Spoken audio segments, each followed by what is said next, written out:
This metal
For almost a century, it was accepted that the holes in Swiss cheese came from carbon dioxide, produced by the fermentation bacteria that convert milk to cheese, and that just sort of happened automatically.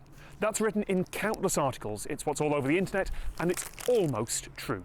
About 30 years ago, Swiss cheesemakers started to notice that the holes, the technical term is eyes, were getting smaller and less frequent, and scientists wanted to work out why. Specifically, the scientists here at Agroscope, a Swiss government-backed agricultural research facility, where for science they have a lot of samples of cheese, and more importantly, samples of the bacteria that make it.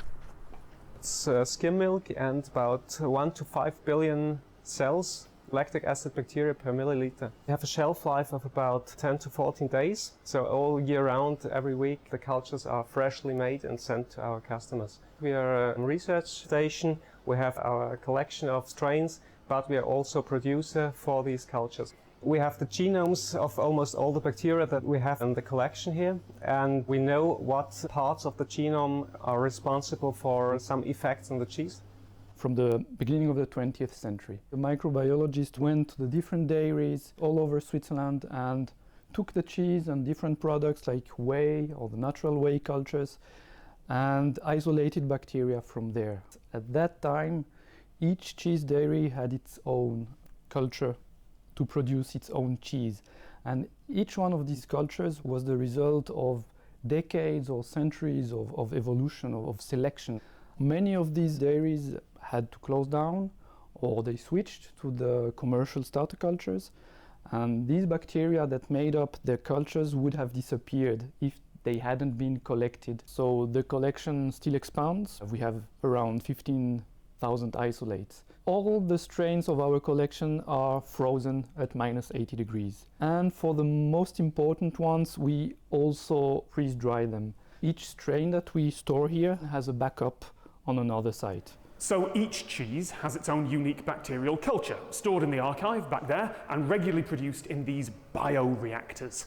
The difference between Emmental and Gruyere is partly to do with technique, but it's also the bacteria that make it, and those bacteria are valuable. All the bacteria that we have here in the collection are owned by the Swiss dairy industry to have a competitive advantage. Our bacteria are not better than other bacteria, but they are very regional, very special. Some of the cheese types are legally protected, and to do that they have to use some special bacteria. We call them marker bacteria because they bear a very specific sequence of DNA that we are able to detect in the cheese during the production, but also at the end of the ripening. And by detecting this small piece of DNA, we are able to say, okay, this is the right cheese. It turns out that cheese fraud is a thing. There's a market for fake, cheap Swiss cheese. And in everyday English, particularly in North America, there's also no distinction between Swiss type cheese and the specific Swiss cheeses that are made here, near the Alps, the ones that have legal protected status marked on the packaging. So Swiss dairies can work with the researchers here, they can order the bacterial cultures or just get advice. But it is strictly just for the industry in Switzerland. There are trade secrets here that are guarded carefully and which I was not allowed to even see, let alone film. We regularly develop new cultures together with the cheese industry, but because you have always to wait the ripening time for the cheeses, it takes always several years to develop a new culture. So a few years ago, the team here had to answer the question, why aren't there holes in the cheese anymore? We produce here the cheese, but then they go down to the cellar. Most of the cheeses have to age between 3 months and 12 months. At several time points we take samples to analyze them in the laboratory. For the analysis of the holes we use X-ray and we use also computer tomography. So then we really can count the holes, but we also see the distribution in the cheese. The bacteria that are responsible for making these holes produce propionate, acetate and carbon dioxide. And this carbon dioxide is produced in the cheese and aggregates all around impurities. The more the bacterium produces this carbon dioxide, it accumulates and builds these holes. These impurities capture the carbon dioxide and then a bubble forms and grows. They found that the milk was too clean, so we didn't have any dust in it, and this was because we had closed milking systems, so the dust could not get into the milk. Everything improved the last decades, so the milking process is hermetically closed now. And in former times, in the barn, you had always this hay dust everywhere, and it came also into the milk. We tried different particles to put into the milk to see if the holes are growing again. Hay powder is the best one, and we really could see that the hole formation was dependent on the concentration of the hay powder we put it in it. It's only 1 milligram per 1,000 liters. Modern food safety standards mean that milk is far cleaner now than it ever was in the past. Without the tiny, well, these days it's imperfections. In the past it would have been contaminants. But without those, if the milk is perfectly clean, the holes just don't form. And while those holes don't really affect the taste, they certainly affect whether Swiss cheese looks like Swiss cheese.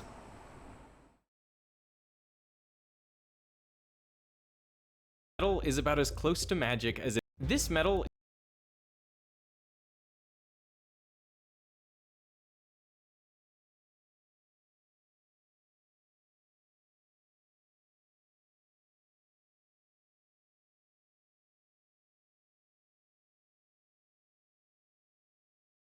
This metal is about as close to magic as it is possible to find in nature. I just don't get it. It can adjust its arrangement of atoms to return to some predefined shape. But it also converts between mechanical and thermal energy, and it can stretch up to 30 times more than an ordinary metal and still spring back to its original size. I can feel it in my hands shrinking back. Because of these unique properties, it's being used in everything from medical devices to toys to bulletproof bike tires. And it's allowing NASA to reinvent the wheel for space exploration. This is the bones of the tire. The bones of the tire is a slinky. So basically, this is the slinky applied to the rim. You just wrapped a slinky around a rim. Yeah, it doesn't get any simpler than that, right? Here is a bicycle that has slinkies inside a polymer. If you look inside there. This tire does not require air pressure to work. The structure and shock absorption are all provided by that metal slinky. So that's like around 100 PSI, or what a normal road bike would feel like. Yeah. Which means you should be able to puncture it with no loss of performance. So we're gonna drive it over a bed of nails. But first, we'll test a traditional pneumatic tire, just to make sure these nails are sharp.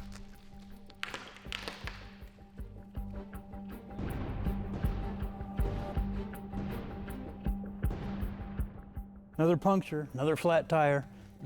This one kind of expected.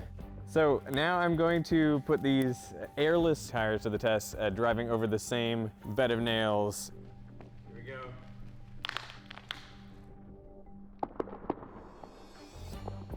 I heard a lot of pops. I must have hit some nails. I don't feel anything different.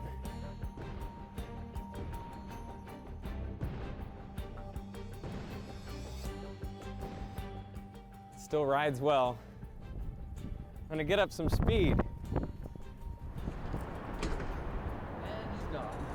That's definitely a nail. Like the nail broke in it? Why is it? That's what it looks like. Yeah, the nail's in the tire.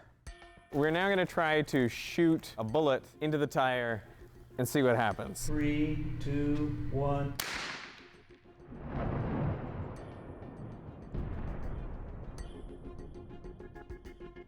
There it is. There it is. Look at that! Wow. It's a really clean shot. Hit the, Alloy? yep, it does to me. Yeah, that's what it feels like. You can see we spliced off some of the bullet before we even got to the cardboard. How's it ride? Yeah, no problems. Bulletproof bicycle. This bulletproof bike tire actually comes out of NASA's research into making wheels for space missions. It is really hard to make good wheels for other planets. I mean, a lot of the places we want to send rovers to, there is no or very low atmospheric pressure. We can't use rubber pneumatic tires because of the extreme conditions on the Moon and Mars. There's no confining pressure outside of it. It could basically explode. Besides, with temperatures dropping to extreme lows, rubber becomes brittle. If this were a flagpole, the temperature facing the sun would be 250 degrees Fahrenheit above zero. In the shadow is 250 degrees below zero. Let's put some rubber on the moon. -90 is the glass transition temperature. It's when the polymer goes from being flexible to a rigid element. This is what happens when you dip rubber in liquid nitrogen.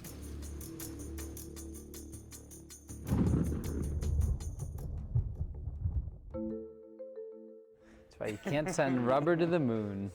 This is why almost all the wheels used for exploring other planets have been made of hard metal. This is actually a spare for the Curiosity rover. It's made out of aluminum, a single billet that gets machined down so you don't have to worry about fasteners or welds or anything like that that could potentially be a failure point. But with it being so expensive to launch matter into space, the wheels have to be as lightweight as possible. It's light-ish, but it's still heavy. To meet those mass limitations, they made this skin 0.7 millimeters thick. Thinner than a credit card. Yep. These structural members here, which we also call grousers, they're there to give the wheel strength, but also help grab onto obstacles and help grab the soil. The problem is that because this rubber is so large and heavy and the terrain is just so aggressive and nasty, they're actually seeing much higher peak loads kind of focused on areas between these grousers than what was predicted. And this is the actual condition of the wheels on Mars right now. And as you can see, we've got big holes and cracks where that skin was. Now,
Now the wheel still operates, hasn't immobilized the rover, it's still going to complete its mission, but it does affect where it can go and how efficient it is.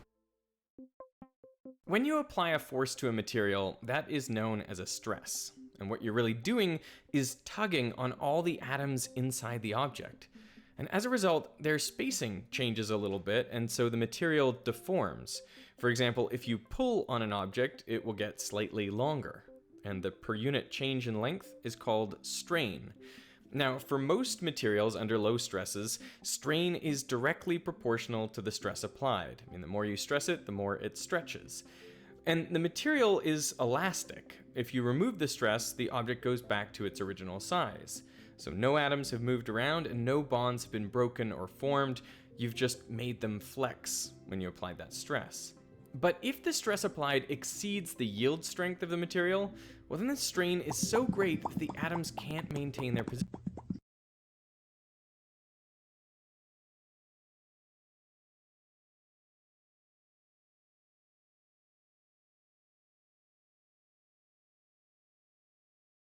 positions relative to each other. Defects called edge dislocations can move through the material. The atoms are actually rearranging themselves, and so the deformation is not reversible. It's plastic deformation. So the object won't go back to its original shape when the stress is removed. If enough stress is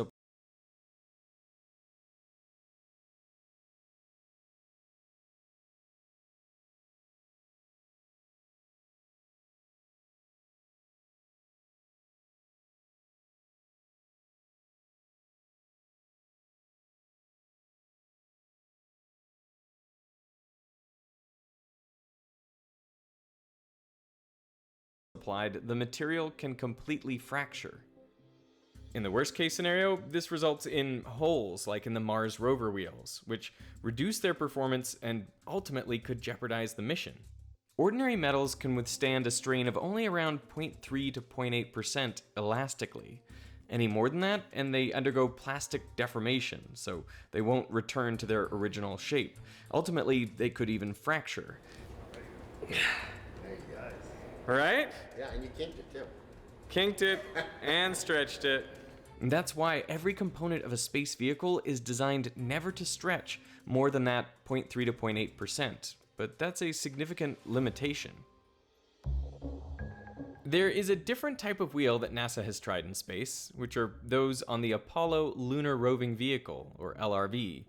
That particular structure that they built is something that we call a pantograph. All it is it's a set of wires that have been over, under woven. And this on the surface here to get grip, also to strengthen? It's primarily to ensure that the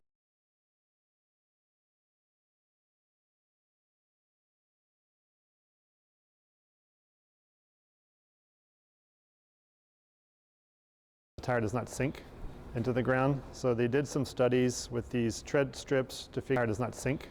Get grip, also to strengthen? It's primarily to ensure that the tire does not sink into the ground. So they did some studies with these tread strips to figure out how much coverage they needed. And so they found out that roughly 50% was enough to keep the tire kind of floating on the surface and still maintain that flexibility. The lunar roving vehicle wheels worked well for the short distance journeys traveled on the moon. I mean, the farthest this vehicle ever went was 36 kilometers. But still, these wheels needed to be designed to minimize plastic deformation of the steel mesh. And so they put this internal structure inside there, we call it a bump stop. So as they hit a bump, and this is deformed, when it hits that, it stops the deformation to keep it just below that proportional limit where they would induce plasticity. This wheel was good enough for the short Apollo missions, but for longer journeys, a bump stop won't be enough to prevent plastic deformation building up over time. Mesh steel wheels have been tried on Earth, but their performance does degrade over time. This was the Mars steel spring tire we made and drove on that same test rig, and there's no fracture, but you see a lot of permanent deformation there. What we need is a material that is strong and durable like steel, but which can endure much more strain without deforming permanently. And that is where this stuff comes in. In 1961, the Naval Ordnance Laboratory was doing experiments with different alloys involving nickel and titanium. A sample that had been repeatedly worked, heated, and cooled was shown to one of the associate technical directors, who just happened to be a pipe smoker. So he decided to see what the sample would do if he applied a bit of heat from his lighter. And when he did that, he found that the material changed shape. This shocked everyone and led to more investigations into the material, which became known as nitinol for its components, nickel and titanium, and for the Naval Ordnance Laboratory where it was discovered. So why did nitinol change shape? Well, it's really because the alloy can undergo a phase change in the solid state. In heated nitinol, the atoms are arranged in a cubic lattice arrangement, and this phase is known as austenite. But upon cooling, the atoms ease into a form known as twinned martensite.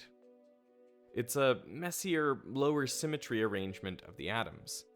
And in this phase, you can apply stress to the material and deform it. But unlike in an ordinary metal, this deformation is not causing bonds between atoms to break and edge dislocations moving throughout the material. No, in this case, the crystal structure is changing once again to a detwinned form of martensite. And now, when you heat it back up, the material goes from martensite back to being austenite, which means all the atoms go back to their original locations, and so the material returns to its original shape. We can basically set this shape as the parent known memory shape. That's why we call it shape memory. I can stretch this out. If I cooled it down, I could stretch it out even more. But as soon as I heat it back up, it'll remember that original parent shape. And that's why nitinol is considered a shape memory alloy. The shape is set at high temperature when the material is in the austenite phase.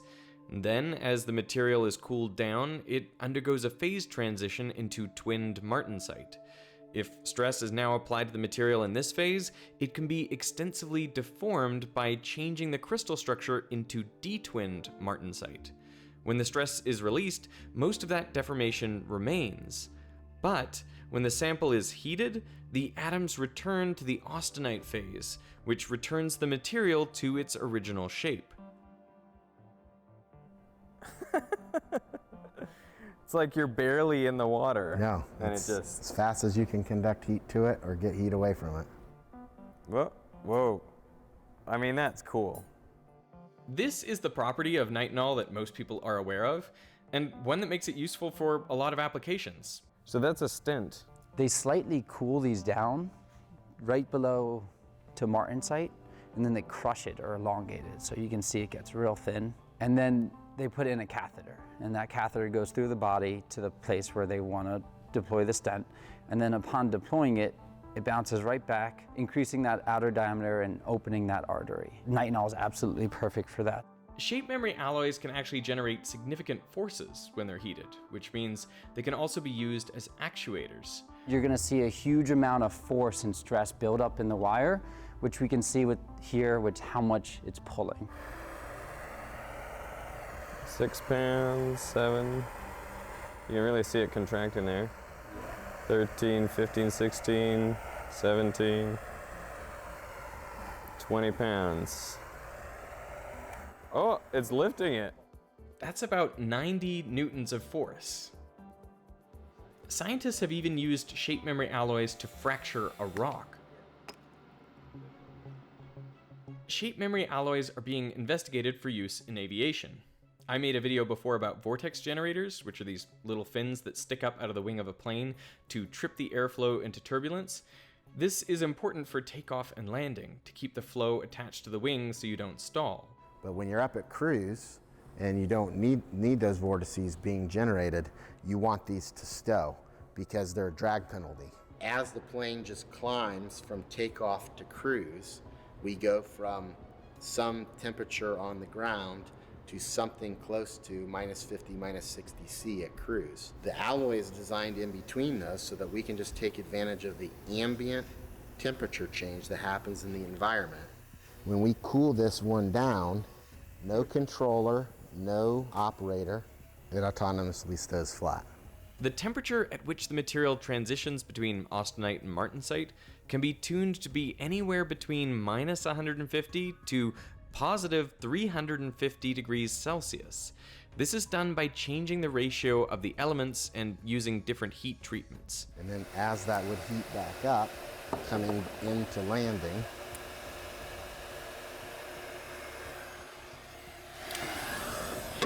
goes right back up. This principle has been extended to operate the main flaps on an aircraft. Now, the heating and cooling is not passive, but controlled by a heating element. So we've done demonstrations where you have a 737 aircraft and no hydraulic actuators on the wing box. All we have is a shuttle mechanism that's driven by 2 tubes of nitinol, and we've driven those ailerons and flap elements on the wing box of a 737 in flight, 60 degrees flap angle down, 30 degrees flap angle up, just by heating and cooling 2 tubes of nitinol. Replaces all the hydraulics. The shape memory effect is the main thing people know about materials like nitinol, but they have another unique property which makes them ideal for making durable wheels. And you're just gonna take it and you're gonna loop it a couple times around your hand like that, and you're just gonna pull on that wire and feel 6 to 8% strain in a piece of metal. Oh, that's really weird. That's 6 to 8% strain, which you can't do in other wires, right? But what's weird about it is that it feels a little crunchy. It feels, because you're feeling all of the reorientations. Oh, so weird. So cool though, right? Yes, very cool. Can you hear that? Yeah. How weird is that? That pinging is 20. Shape memory alloys can stretch up to 8% of their length and still spring back to their original size. This property is known as superelasticity or pseudo-elasticity, but they're kind of misnomers because the material is not actually operating in its elastic regime. What's actually happening is that this nitinol is in the austenite phase. Its transition temperature is lower than room temperature. But by applying a stress, even with no temperature change, you can force the crystal structure to change from austenite into detwinned martensite. And this rearrangement allows the nitinol to deform by that 8%. And still, it'll snap back to its original configuration once the stress is removed and the atoms return to the austenite phase. That sound you're hearing is the material undergoing a stress-induced phase change in the solid state. If you want to think about it on a stress-strain curve, now this transformation is occurring entirely above the martensite transition temperature. So the material starts off in the austenite phase, and then the applied stress is what induces the phase change from austenite to detwinned martensite. And when that stress is removed, the atoms spring back to the austenite phase, and so the material goes back to its original size and shape. If this were a normal tube, I would bend it to here and it would plasticize. If it was a brass tube, which has a plastic buckling mode, it would go like this and it would actually buckle the wall. I would never take my hands and bend them like this and have it completely return to shape. At the bend, the nitinol is transforming from austenite to martensite and back. When we go from the higher symmetry phase, the austenite, to the lower symmetry daughter phase, which one is it? Exothermic or endothermic? I feel like that should be exothermic. Good job, science guy. If you were to put your hand around this tube, you'll actually feel the heat energy, the enthalpy of that transformation evolving as heat. You ready? Yep. Oh yeah, that's real hot. That actually is like burning. Like I can't keep my hand on it. No, keep your hand on it. It won't burn you. That's hot. When the stress is removed and the material goes back to being austenite, that phase change is endothermic. It absorbs heat. Right? It's like you could use that for a refrigerator. So it's exactly right. So another area where these materials are being applied is in a field called elastocalorics, where we use this transformation to do things like equivalent to heat pumping. I want to shoot this with our thermal camera. We got a FLIR with us. How's that? This dissipation potential can act a little bit like the dissipation in the shock absorber, right? So the tire itself could actually perform some of that dissipation potential on its own. It almost acts as a damper. Right. To get rid of that energy loss, so then your tire actually has a potential of becoming a complete suspension system, which obviously really simplifies building vehicles for space. The original tire, when I put load on it, okay, you can see I'm only transferring a load from the footprint to this little section of the tire, right? by tying this bump stop element to here, when I go through a footprint, you can see now I'm transferring load 360 degrees around the tire, right? By doing that, I have now increased my load carrying capacity significantly without adding any more mass. So to make a tire out of shape memory alloy, they weave nitinol springs together into a mesh. It's a pretty tedious and time-consuming process. So you're going to take it like so. Yep. You're going to grab both ends. No. And now take it. No, you are take not. it. Yeah. And screw it in. Oh my goodness. Are you kidding me? Is this what you do every day? 684 times. 684 times per tire. But will these wheels work on rovers on the moon and Mars? Well, they test the wheels extensively on a rotating carousel of different terrain types, from sand to small rocks to bigger rocks. So the terrain endurance rig basically consists of a circular carousel that is independently driven. The wheel tire assembly is also independently driven, so we can create a forced slip condition, so we can drive with zero slip.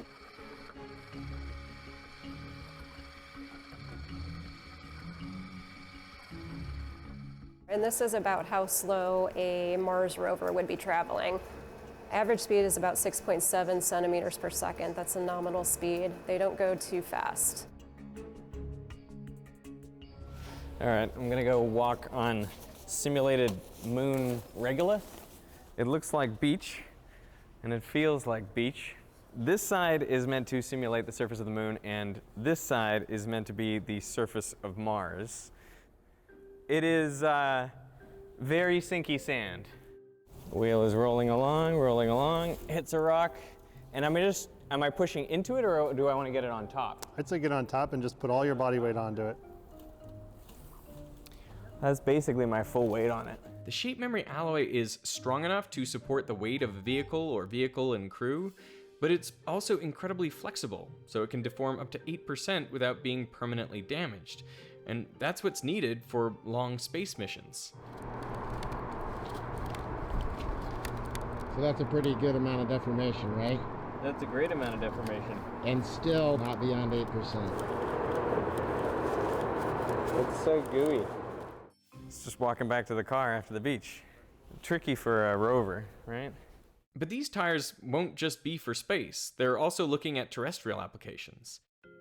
Most aircraft, the tires on those aircraft, they have to be pressurized to really, really high pressurizations, 300, 400 PSI, not the conventional 30 to 60 PSI you do in a car or truck tire, right? We have issues where at those huge pressurizations, they can explode. The other construct is maintenance, right? So if I'm a pneumatic tire and I'm relying on that pneumatics for the performance of the system, I have to always be checking the air pressure to make sure that I'm at the right inflation pressure so that I'm not burning too much fuel or I'm not at a place where I could potentially pop a tire because of the loads. By going to a structural system that doesn't rely on air and is designed specifically for the application, all of those things go away. They've tested one on a Jeep. Since it doesn't rely on pressurized air for support, you just can't get a flat tire. Plus, it can never be underinflated, which significantly improves fuel economy. With a metal that works like magic, you can make airless tires that will take us off-road, on-road, into the air, and across other worlds.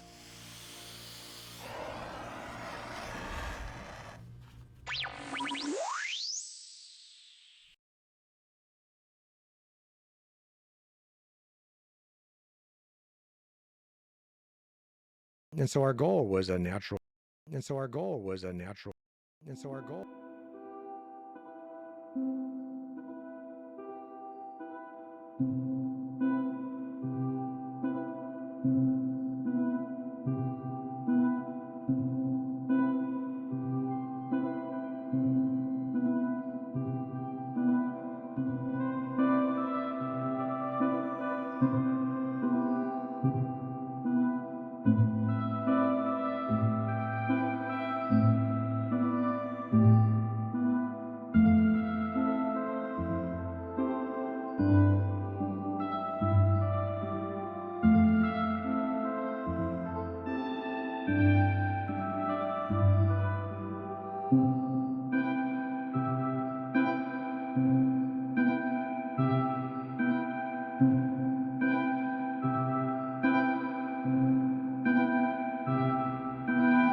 までも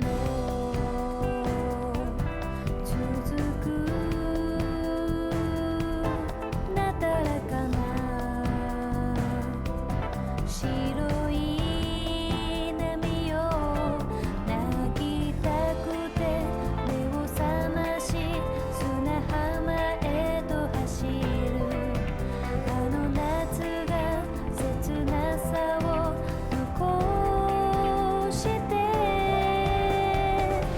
二人のラストサマーよみがえれ香り立つ鮮やかな午後日に焼けたその腕に抱きしめられていた終わらない夏の光この胸にいつまでも Forever You still remember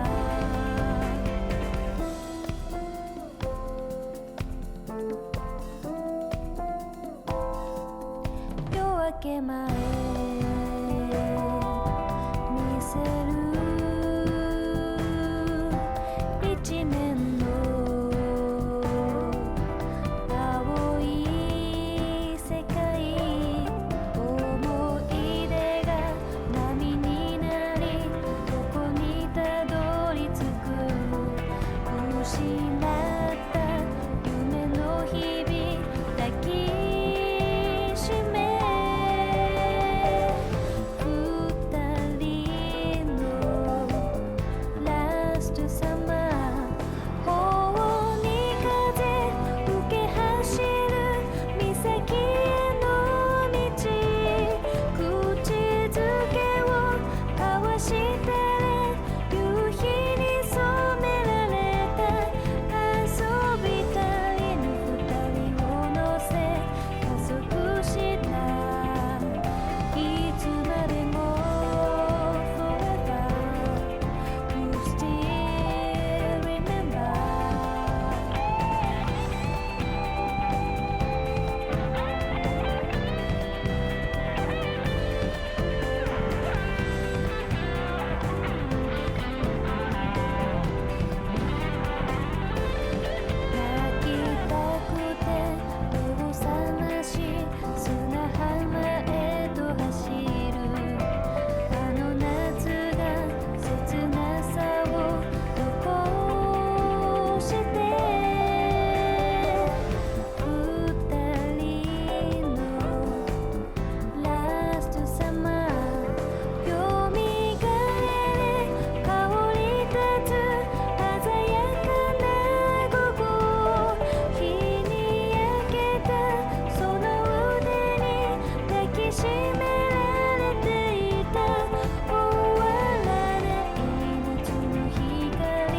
It's that sick shit, man. I had to do it. I got to do it fluid, laid back. You understand me? Doing what I does, cuz. You know who it is. It's the big Snoopy Pico double jizzle. With shizzle, baby. So fast, so quick, so hard, so slick. Take a walk in my shoes, but them feet don't fit. No shit, 4/5, shift swift on the bitch. Rolling up a fat one, stacking my chips. Now trip this, sip this, have a seat and recline. Hot spit, dog shit will blow your mind. I'm not bragging, but I'm C-flagging. 6'4" hopping, I keep shit popping. What y'all come here for? Oh, we came here to dance, but we will pop in advance. What that mean? That mean that we don't give a fuck. Nigga!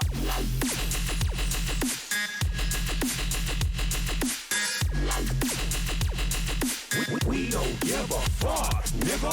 All I wanna do is smoke and have a good time. All I wanna do is have a good time. All I wanna do is smoke and have a good time. We don't give a fuck. West Coast, motherfucker.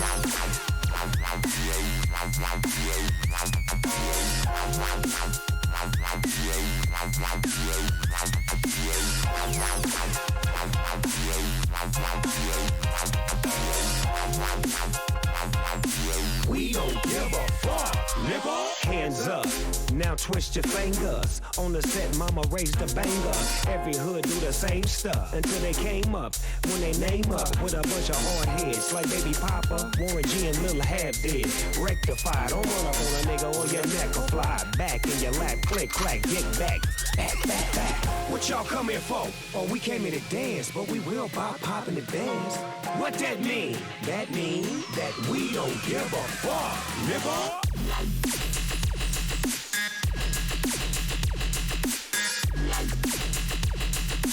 We don't give a fuck, nigga. All I wanna do is smoke and have a good time. All I wanna do is have a good time. All I wanna do is smoke and have a good time. We don't give a fuck.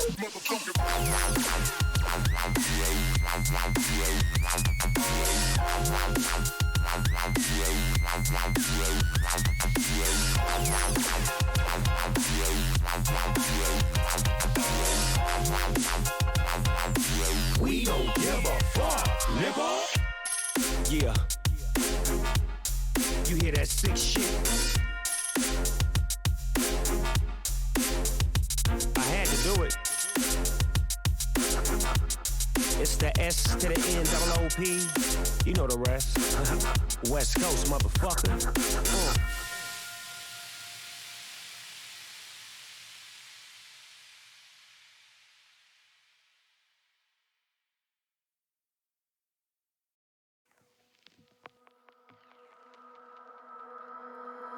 All I can hear is your voice in my head, telling me I should've just stayed in bed. But the lights are off and no one's home. I'm walking down an empty road, looking for a sign that I'm still here. Turn my face into the wind, start to lose my place again. Has this all just been a dream?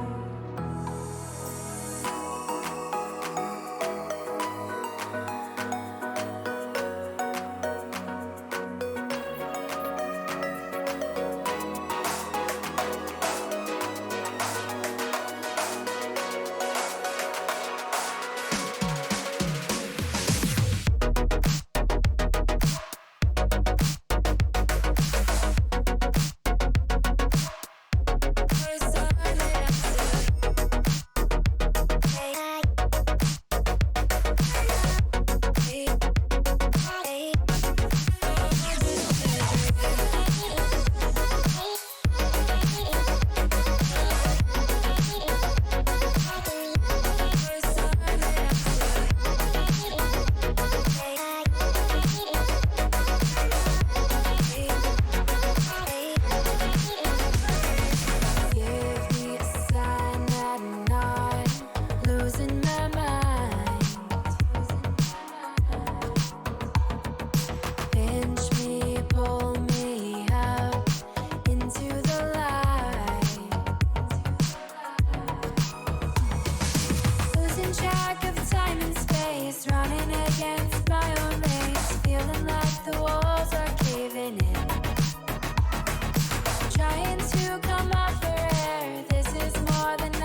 少年はドルフィンと泳ぎ出す昔からリンなノリはそんな話を聞かせてくれたパイプくゆらせ懐かしそうに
Oh shit. Try to take my identity, and I'll just create a new one. Or maybe I'll just be myself, whoever that is this week. And if I cut you out, I did that shit on purpose. So won't you please, pretty please, stop trying to get a hold of me. I can only be myself now. I can only be me. I can only be myself now. I can only be me. Try to take my identity, and I'll just create a new one. Or maybe I'll just be myself, whoever that is this week.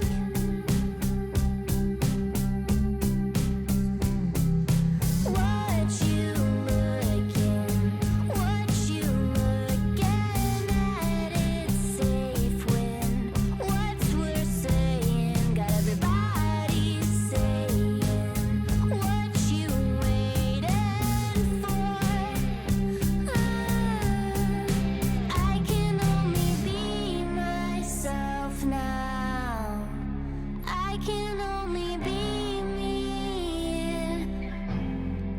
I can only be myself now. I can only be me. And I can only be myself now. I can only be me. I can only be myself now.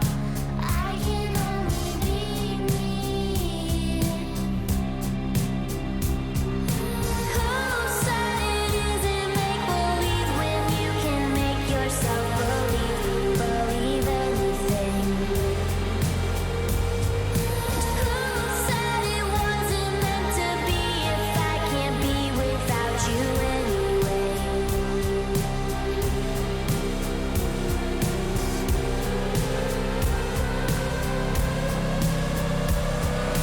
Try to take my identity, and I'll just create a new one.